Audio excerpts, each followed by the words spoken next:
I had been running on caffeine and pure instinct for most of that night. The emergency room was packed again. The air thick with disinfectant and panic, and every sound monitors beeping voices calling out for saline. Stretchers rolling over tile blended into a dull roar in my head. I had just finished cleaning up after a car accident case when the charge nurse pointed toward curtain 5. Another hand laceration, deep one, she said. I nodded, wiped my palms on my scrubs, and pushed through the curtain, expecting another construction worker or drunk student. Instead, I saw him. The man sitting on the bed was nothing like the usual crowd we patched up in the ER. His navy suit was torn at the sleeve, streaked with dirt and blood.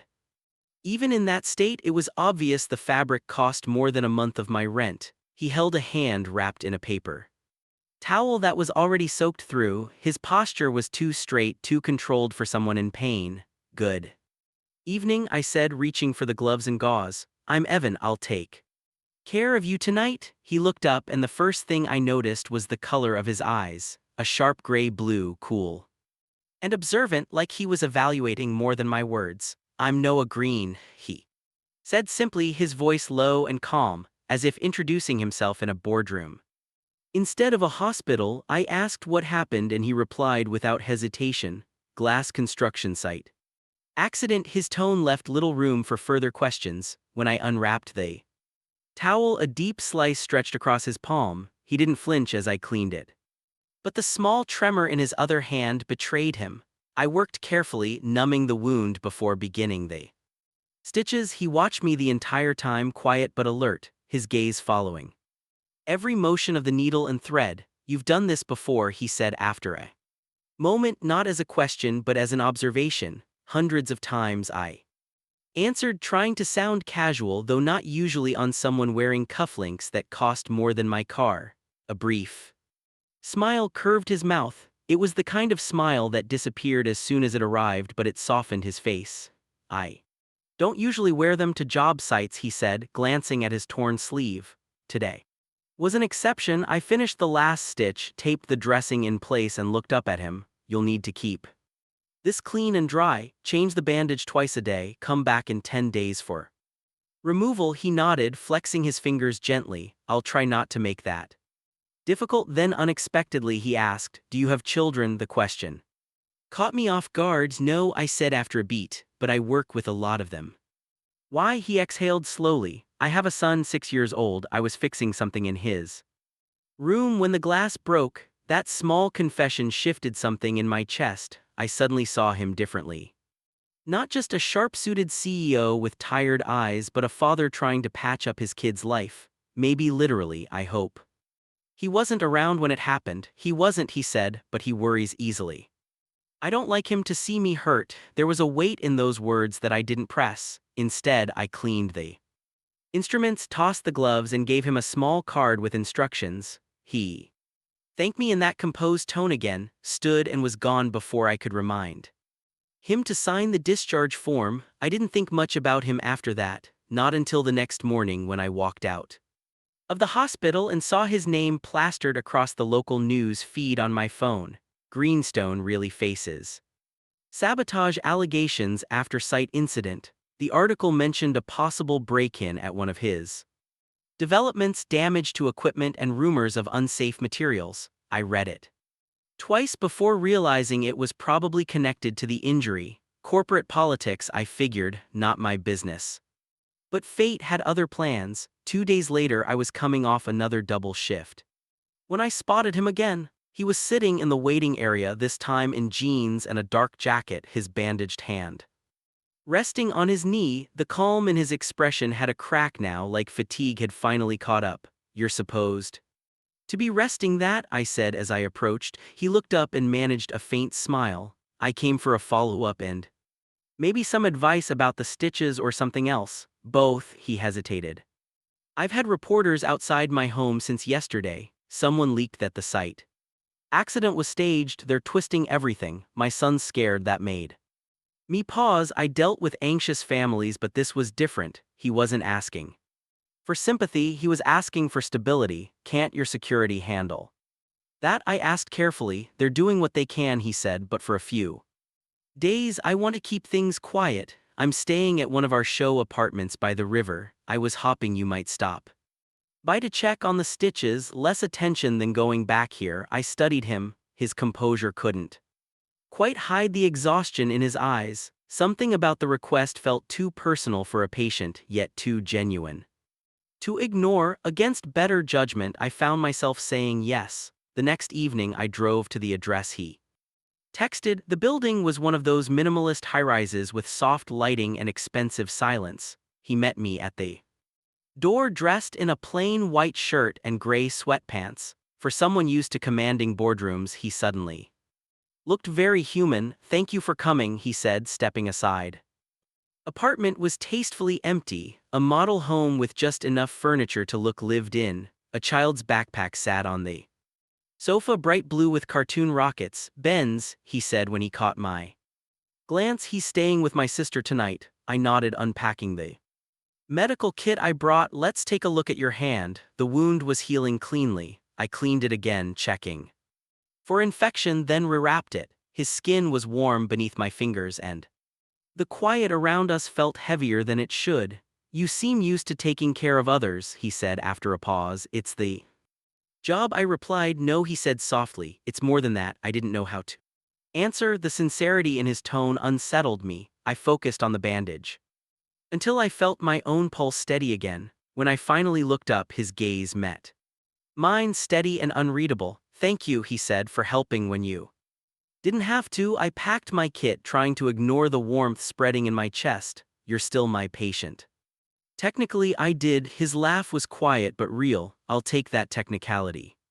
He walked me to the door, the dim hallway light catching in his hair. For a moment I wondered what kind of man built skyscrapers by day and worried about bedtime stories by night. I told myself it didn't matter, yet when I got back to my car I couldn't stop thinking about the look in his eyes when he said my name. That night, the sound of rain against my apartment window reminded me of the calm inside that model home.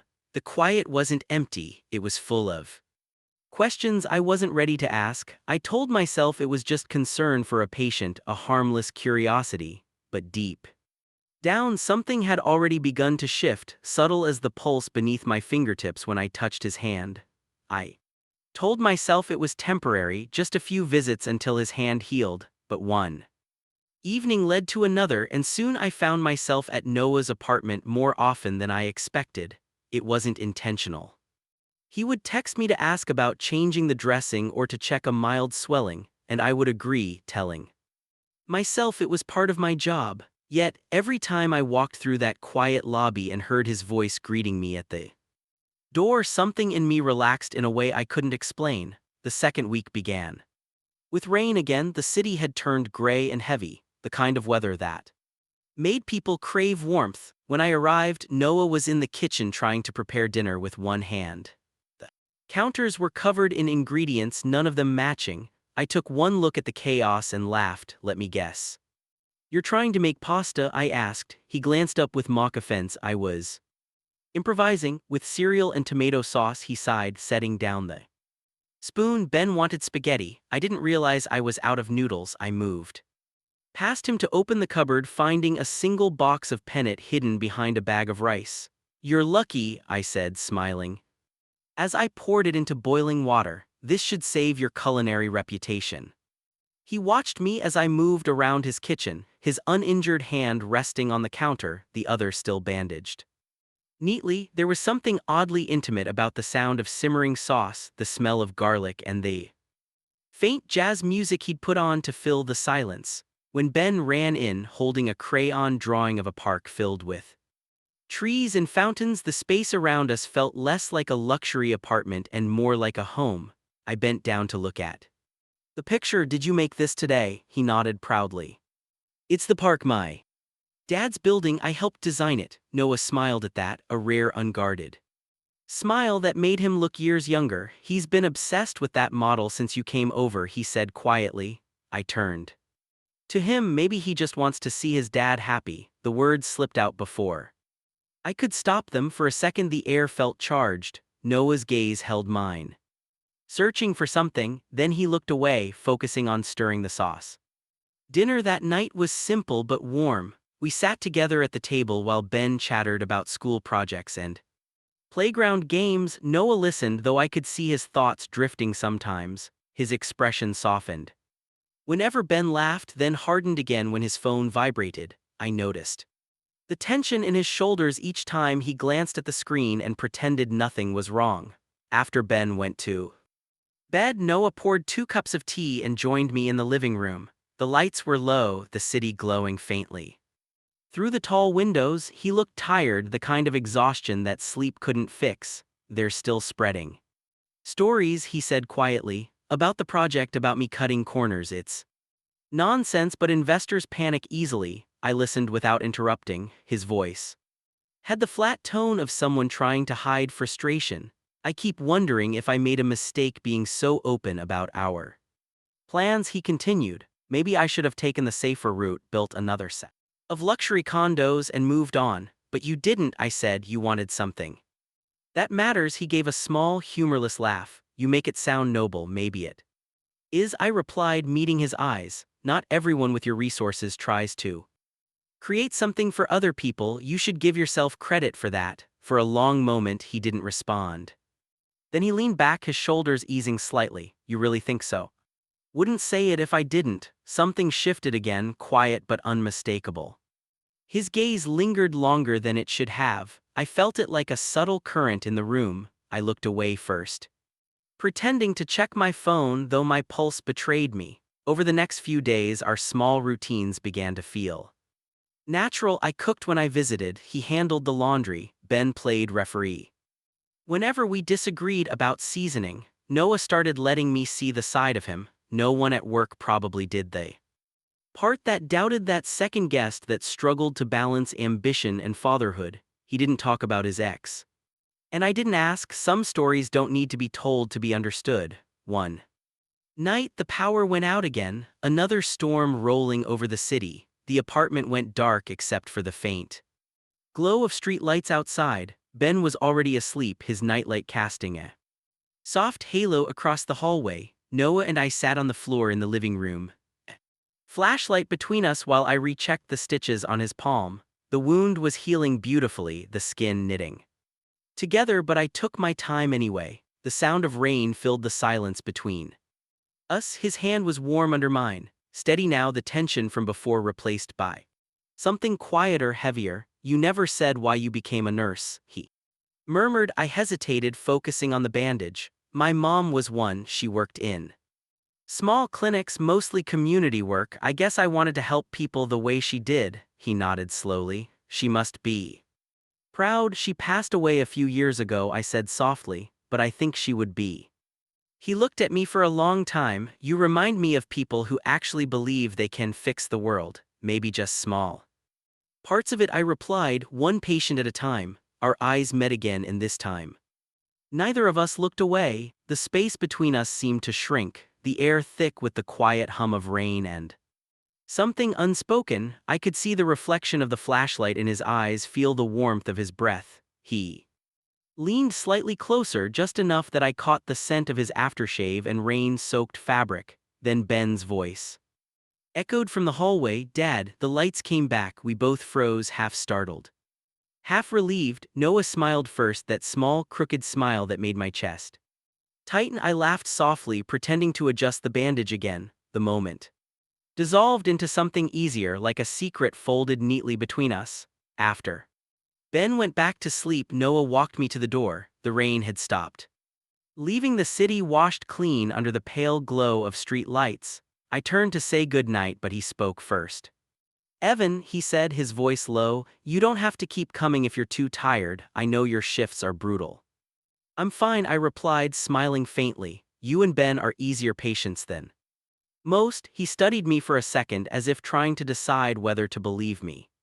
Then he nodded. Thank you for being here. When I stepped into the elevator, I caught my reflection in the mirror and realized I was smiling like an idiot. It wasn't the kind of grin that came from flirtation or fantasy. It was quieter, rooted in something deeper. The next morning, I found a message waiting on my phone. Ben wants to know if you can come for breakfast tomorrow. He says he's Making pancakes, I read it twice before typing a reply. Tell him I'll bring the syrup. The words were simple, but they carried a warmth that stayed with me all day. I didn't know where this thing with Noah was going or if it even had a name.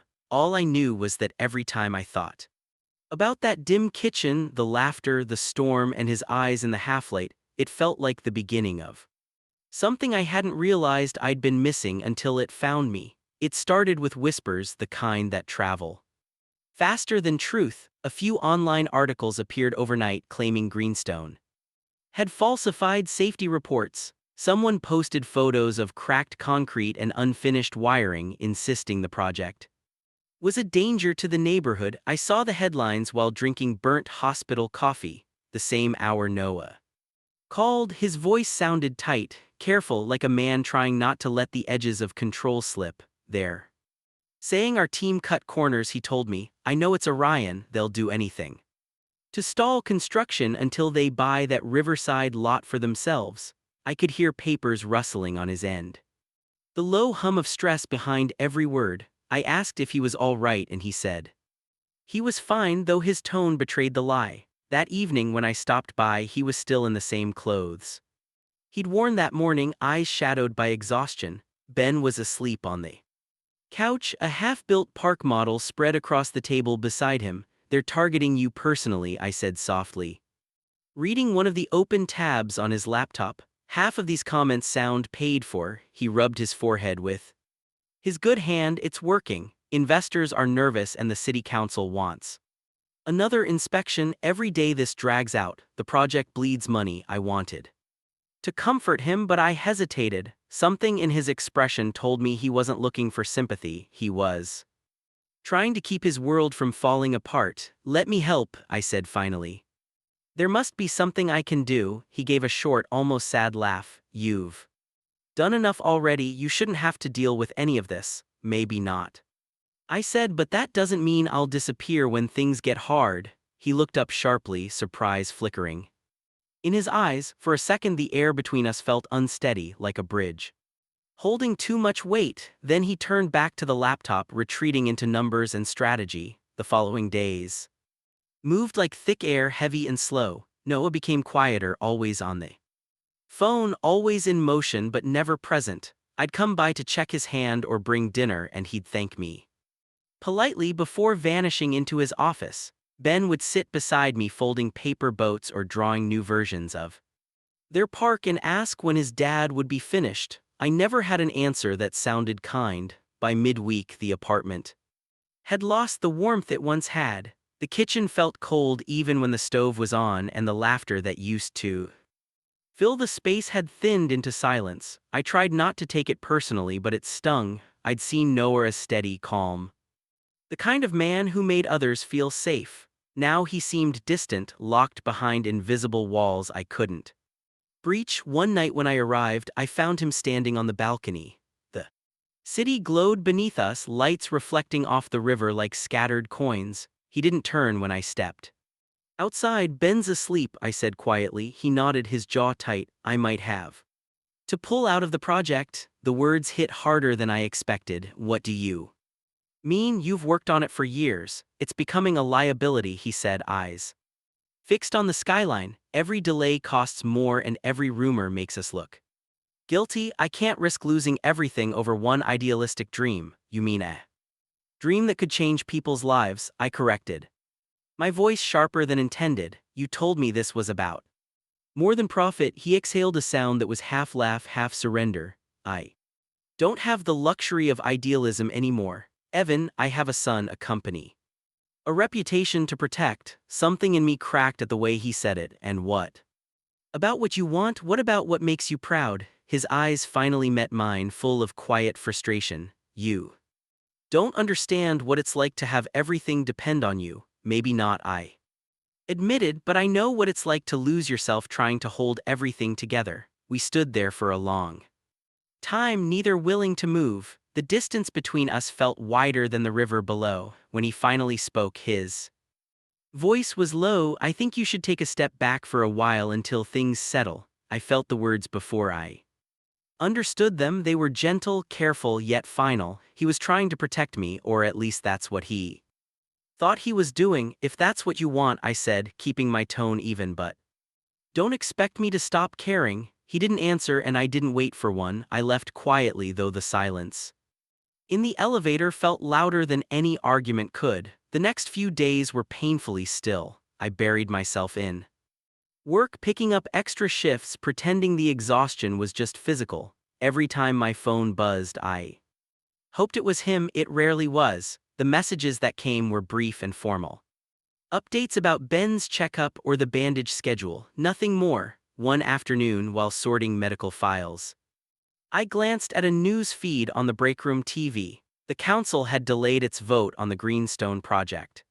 Again, citing community uncertainty. I wanted to believe Noah would bounce back, that his resolve would return, but I could almost feel the weight of his disappointment through the screen. That night when I got home, a small envelope sat at my door. Inside was a crayon drawing of 3 figures standing under a tree. Ben had written our names underneath in shaky letters. My throat tightened at the bottom. Noah had scrolled a note, "He misses you, I do."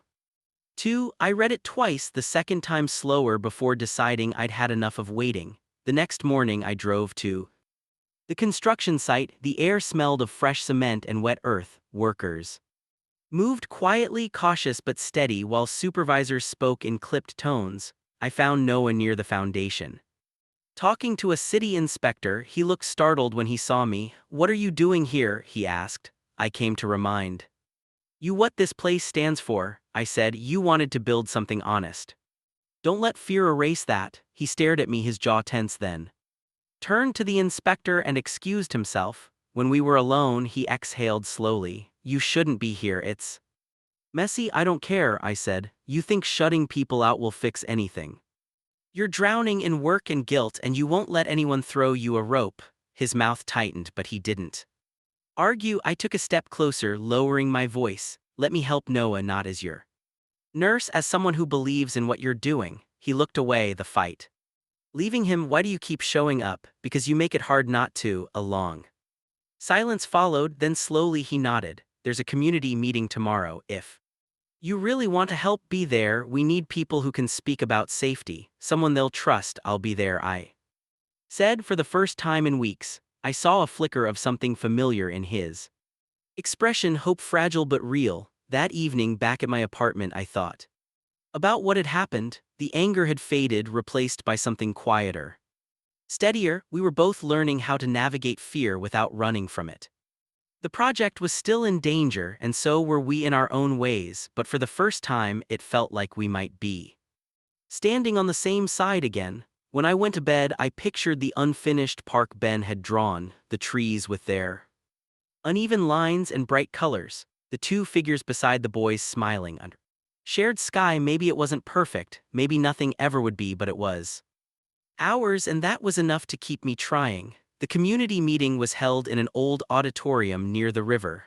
By the time I arrived, the place was already full, every seat occupied by residents, journalists, and city officials. The air buzzed with murmurs and suspicion. People were holding flyers printed with accusations against Greenstone, while a few banners calling for safety first hung from the back wall. Noah stood near the podium, expression unreadable, flanked by his team and a few volunteers. When our eyes met across the room, something unspoken passed between us, a flicker of recognition that steadied me. He began by thanking everyone for coming, his tone calm but firm.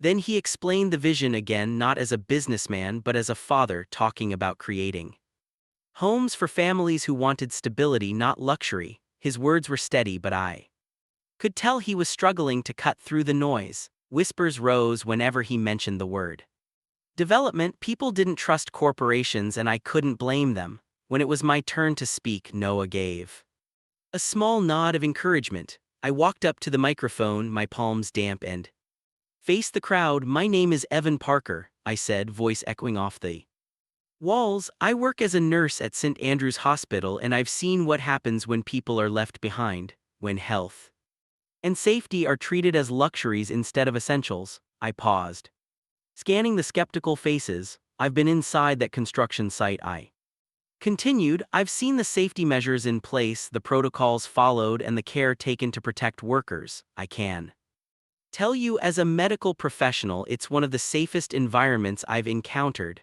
A few people murmured, some doubtful, some curious. I kept going. This isn't just about buildings, it's about creating a space where families can live without fear, where kids can play in clean air, where people like me can afford to belong. When I stepped down, Noah met me halfway, his eyes held something I hadn't seen in weeks, a quiet gratitude that felt heavier than any words. The room began to shift. Ben and his aunt were sitting near the front holding the small model of the park he and I had built. When the moderator invited community input, Ben whispered something to his aunt, then walked up, clutching the model in both hands.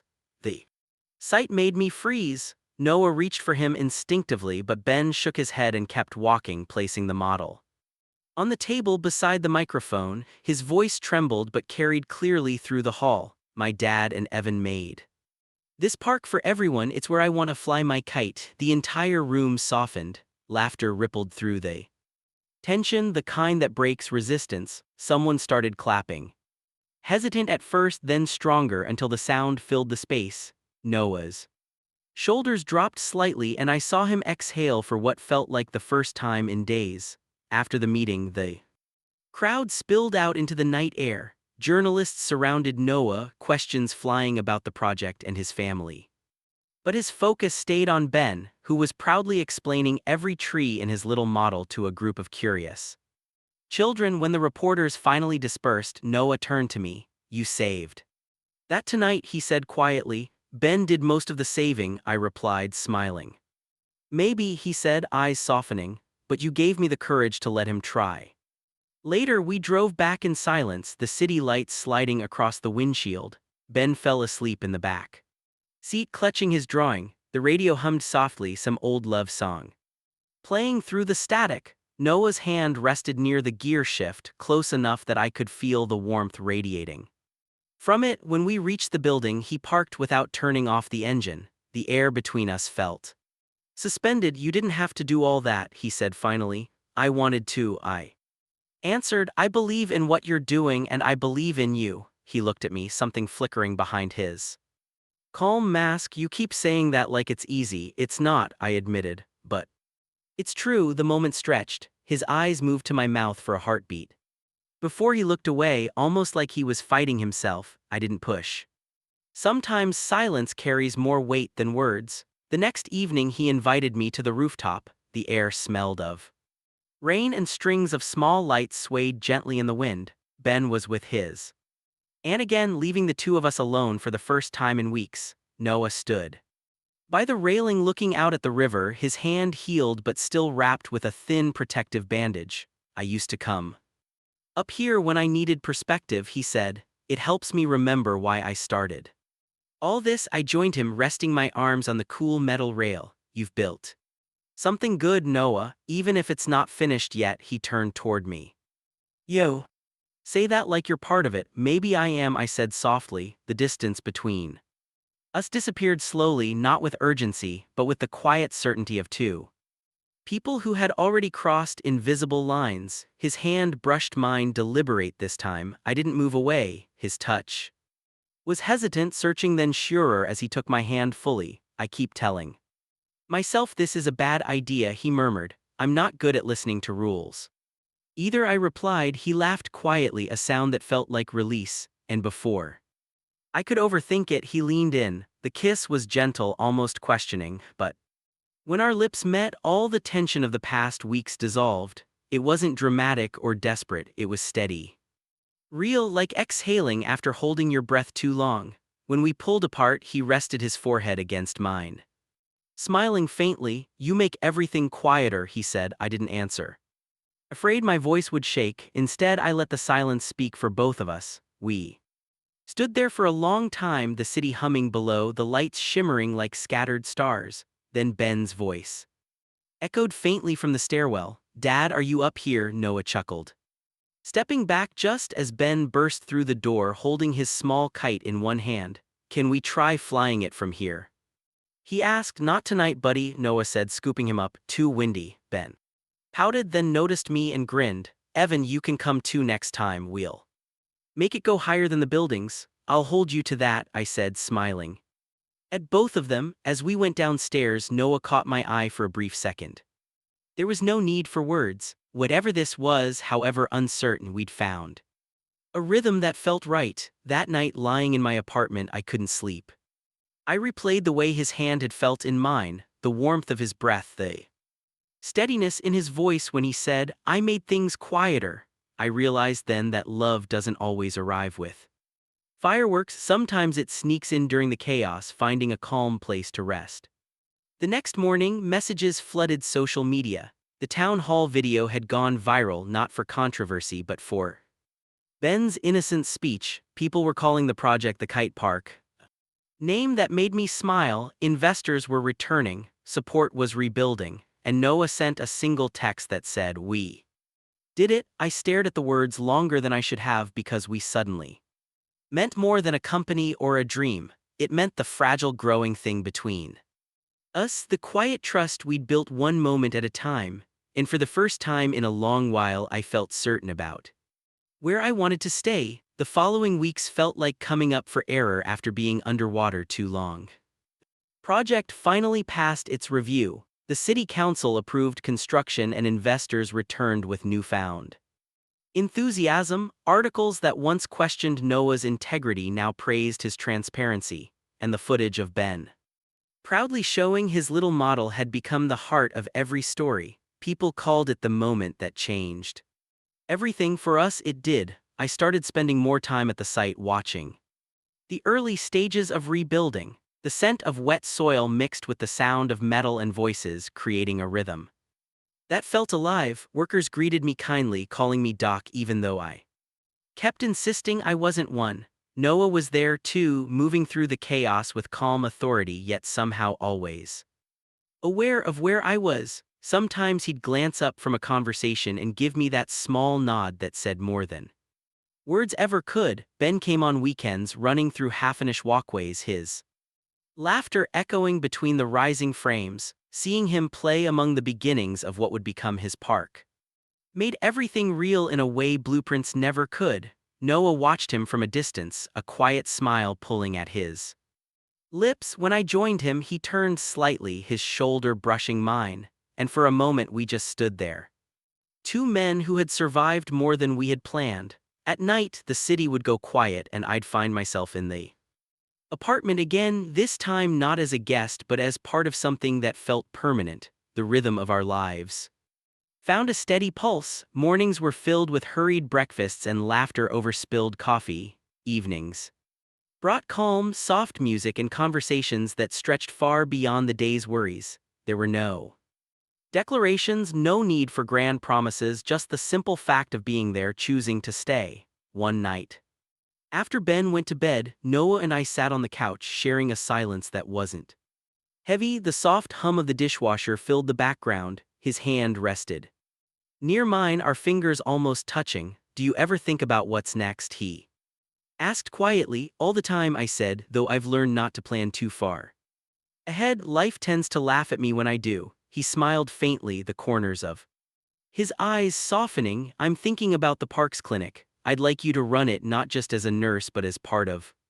the foundation's leadership. You'd have the freedom to build something sustainable, something that serves people who need it most. The offer caught me off guard. You're serious? I am, he said. You already take care of everyone around you, Evan. You just need a place built for it. For a moment I couldn't speak. My instinct was to argue, to say I wasn't qualified for that kind of responsibility, but the way he looked at me silenced the doubt. His faith in me was steady, quiet, and it felt like a promise. I'll think about it, I finally said, though the answer was already there. The following week, we began sketching ideas for the clinic. It would be small at first, focused on basic health care for residents and nearby workers, but Noah wanted to expand it later into a full wellness center. He trusted my judgment completely, asking questions, listening carefully, never once trying to control the vision. That collaboration brought us even closer, not through grand gestures but through the everyday act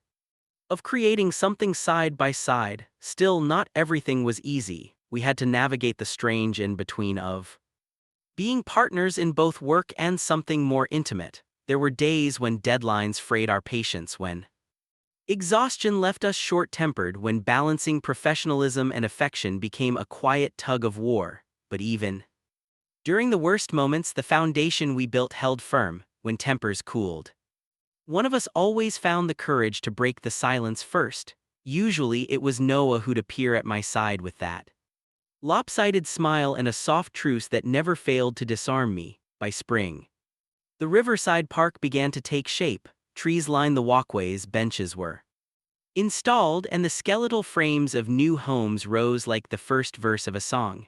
The press called it a victory for community-driven development, but to me it was something far more personal.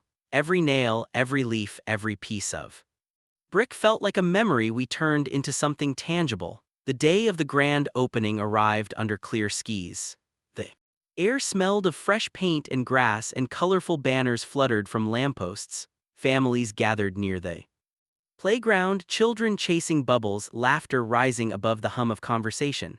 The mayor gave a speech that no one would remember, and photographers crowded the front, snapping endless photos of Noah shaking hands. I stood near the clinic entrance, greeting visitors and trying not to get in the way. Ben ran between us, his excitement contagious. When Noah finally broke free from the crowd, he walked toward me with that same steady stride, his eyes finding mine across the noise. "It's done," he said softly when he reached me. "You made it happen." I shook my head. "We made it happen." He looked around at the park, at the families, at Ben, laughing under a kite that danced against the blue sky. Then he turned back to me, his voice almost a whisper. "You were the missing piece I didn't know I needed." Before I could respond, Ben tugged at our hands, pulling us toward the field. "Come on," he said, his face bright. "It's our turn to fly it together." We followed him to the hill overlooking the water. The kite rose with each gust, spinning higher and higher until it disappeared against the clouds. Ben laughed so hard he fell onto the grass, and we joined him, all three of us catching our breath under the wide sky. Noah reached out, his fingers brushing mine before linking fully. I looked at him, and there was no need to hide the warmth that had always been there. Later that evening, after the crowd had gone and the lights along the path began to glow, we walked through the park in silence. The world around us felt softer somehow, the air calm, the water reflecting the last traces of daylight. "You know," Noah said, "I used to think success was about control, about keeping every piece in its place, but when everything fell apart, you showed me that letting people in isn't weakness." I smiled. "And you showed me that sometimes stability isn't about standing still, it's about choosing who to move forward with." He stopped walking, his expression thoughtful. "I don't want to keep this quiet anymore," he said. "I want people to know that you're part of my life, not just my work." My heart caught in my throat. "Are you sure?" "Completely," he said. "I've spent too long caring about what other people think. I'm done with that." The honesty in his tone left me breathless. We stood beneath a street light, the soft golden glow wrapping around us like something sacred. He took my face in his hands, his touch gentle but sure, and kissed me again. This time it wasn't hesitant, it was steady, certain, a promise that neither of us needed to speak aloud. When we finally pulled apart, he rested his forehead against mine, whispering, "This feels right," and it did. Months passed and life settled into a pattern that felt beautifully ordinary. Mornings began with coffee and Ben's chatter, days with the bustle of the clinic and construction, nights with quiet laughter over dinner. Sometimes when exhaustion crept in, I'd glance at Noah and find him already looking at me, that same faint smile reminding me how far we'd come. Love had not arrived in grand gestures or sudden confessions. It had built itself brick by brick in the spaces between uncertainty and trust. It had grown from silence, from shared effort, from the small courage of staying even when things became difficult. One evening, as the sun dipped below the skyline, Ben stood in the doorway of the clinic holding a handful of daisies. "For you," he said proudly, handing them to me. "Dad says they mean new beginnings." I smiled, placing them in a glass of water. "Then we'll keep them right here." When Noah appeared behind him, leaning against the frame with that familiar ease, I realized how right it felt. All of the laughter, the work, the quiet, we weren't perfect and maybe we never would be, but we were steady. As night settled over the river and the lights reflected across the water, I thought about how far we had come from that chaotic night in the emergency room. What had begun as a simple act of care